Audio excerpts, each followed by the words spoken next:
Hi friends, welcome to Gayathri Karthik channel.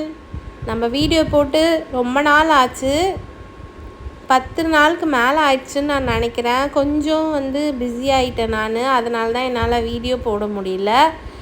Sorry கேட்டுக்கிறேன். இது மாதிரி நான் நிறைய வாட்டி கேட்டிருப்பேன்னு நினைக்கிறேன். பட் நான் ரெகுலராக வீடியோஸ் போடுறதுக்கு கண்டிப்பாக ட்ரை பண்ணுறேன். இன்றைக்கி நம்ம என்ன வீடியோ பார்க்க போகிறோன்னா, ஃபிஷ் ஃப்ரை வீடியோ தான் பார்க்க போகிறோம். வீட்லேயே நம்மளே ரெடி பண்ணி சூப்பராக டேஸ்டியான ஃபிஷ் ஃப்ரை எப்படி பண்ணுறதுன்னு தான் பார்க்க போகிறோம். அதுக்காக நான் ஜிலேபி ஃபிஷ் எடுத்து தான் நான் நல்லா க்ளீன் பண்ணி மீன் மேலே நல்லா கோடுலாம் போட்டு எடுத்து வச்சுருக்கேன். ஃபிஷ் ஃப்ரை எப்படி பண்ணுறதுன்னு பார்க்குறதுக்கு முன்னாடி நம்ம காயத்ரி கார்த்திக் சேனலில் உங்களுக்கு பிடிச்சிருந்தா லைக் பண்ணி ஷேர் பண்ணி கமெண்ட் பண்ணுங்கள். அப்புறம் சப்ஸ்கிரைப் பண்ணிக்கோங்க. கூடவே பக்கத்தில் இருக்க பெல் பட்டனை ப்ரெஸ் பண்ணிக்கோங்க. ஸோ தட் நான் வீடியோ போடும்போது உங்களுக்கு நோட்டிஃபிகேஷன்ஸாக வரும்.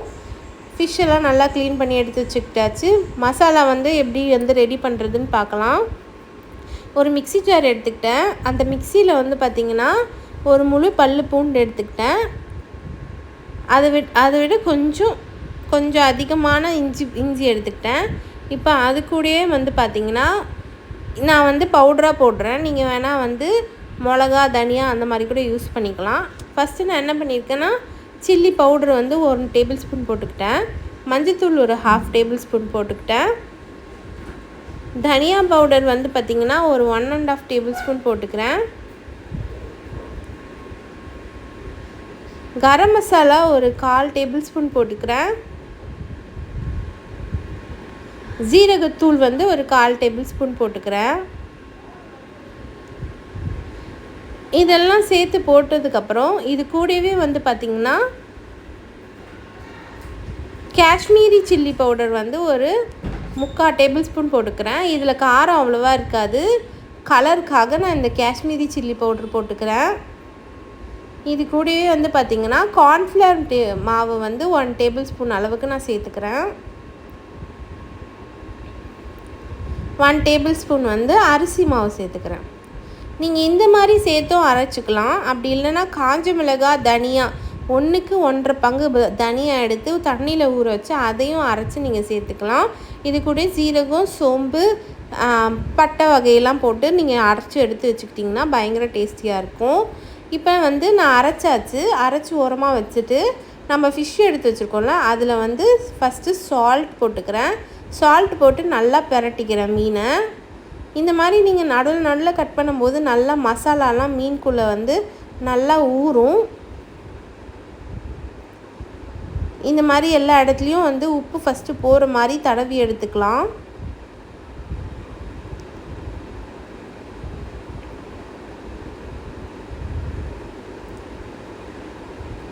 இந்த ஜிலேபி ஃபிஷ் பயங்கர டேஸ்டியாக இருக்கும். பட் க்ளீன் பண்ணுறது தான் கொஞ்சம் கஷ்டமாக இருக்கும். உங்களால் க்ளீன் பண்ண முடியலனா நீங்கள் கடையிலே கொடுத்து க்ளீன் பண்ணுங்கள். பட் வீட்டில் நம்ம நீட்டாக க்ளீன் பண்ண வேண்டியது இருக்கும் இந்த ஜிலேபி ஃபிஷ்ஷை. அதுக்காகவே நிறைய பேர் வாங்க மாட்டாங்க. பட் இது ரொம்ப டேஸ்ட்டாக இருக்கும். இது கல் மீன் அப்படின்னும் சொல்லுவாங்க. ஊர் பக்கம்லாம் நிறைய செய்வாங்க இந்த மீன். இப்போ இது கூடயே நம்ம அரைச்சி வச்சுருந்த மசாலாவை நான் சேர்த்துக்கிட்டேன். அதுக்கப்புறமேட்டு ஒரு 1/2 லெமன் சேர்த்துக்கிறேன்.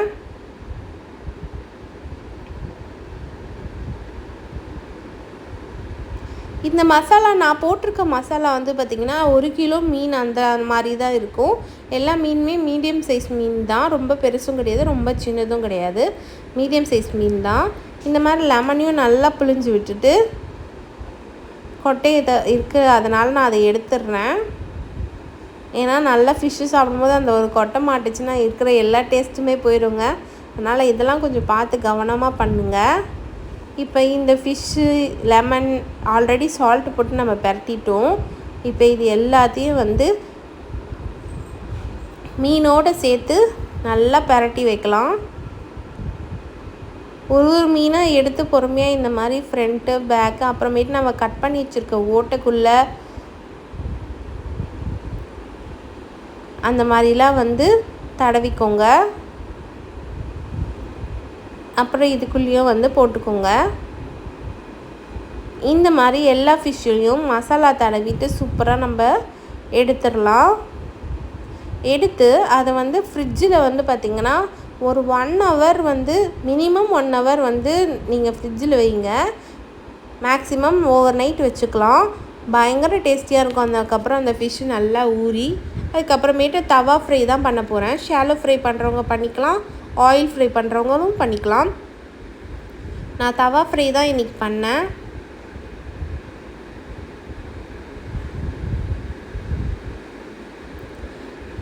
இந்த மசாலா தாங்க நமக்கு வந்து ஃபிஷ் ஃப்ரை மசாலான்னு சொல்லிட்டு பொடியாக நம்மளுக்கு கிடைக்குது.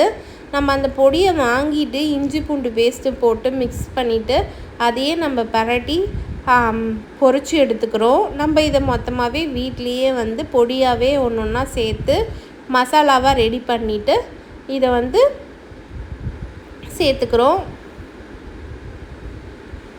இந்த மாதிரி மீனை வந்து திருப்பி திருப்பி போட்டு மீனை வந்து ஈஸியாக பொரிச்சு எடுத்துக்கலாம். ஆக்சுவலி இந்த மசாலா வந்து தோசைக்கல்லில் ஒட்டக்கூடாது. என்னோடய தோசைக்கல் வந்து ஒட்டுது, ஏன்ட்டு தெரியல.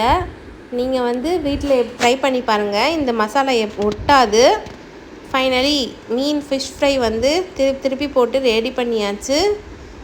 உண்மையாலே பயங்கர டேஸ்டியாக இருந்தது. நீங்கள் வீட்டில் ட்ரை பண்ணி பாருங்கள். பாய், நெக்ஸ்ட் வீடியோவில் பார்க்கலாம்.